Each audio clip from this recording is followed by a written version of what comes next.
sink, kalsiy. Oyoqlarimni kechasi tomirlar tortishib qolardi orqalaridan. O'tirib olardim, silab o'tirardim, qo'llarim uvishib. O'zimda poliartrit, ko'ksiy arteroz kasalliklarim bor. Sizlarga yolg'on bo'lishi mumkin. O'zimgacha oddiy ko'rpamni o'zim yopib ola olmasdim, yopib qo'ysa ochib qo'ya olmasdim. Shunchalik og'ir betonkadek narsadek tuyulardi suyagimga.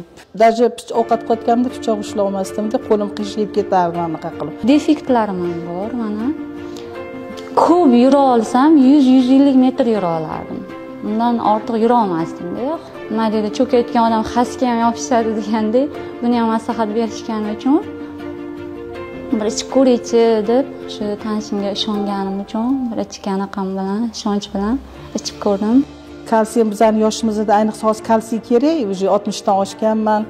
Kalsiyni ham ichaman, men yaxshi ko'raman kalsiy. Mana shu zink kalsiy D3ni icha boshladim. 10-15 kunlarda уже o'zgarish sezdim-da o'zimda.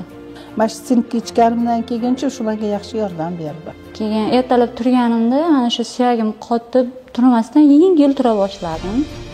Ayniqsa men bu nima pandemiya bo'lgan paytda mana shu zink juda ham yaxshi yordam berdi. Foydasini bildim-ku, lekin unaqa ziyon tarafini sezmadim. Hozir ko'z tegmasin-u 2-3 barobar ko'proq uzoqlikka yura olaman mana shu oyog'im bilan. Keyin ixlos qilib ichdim, foydasini o'zimda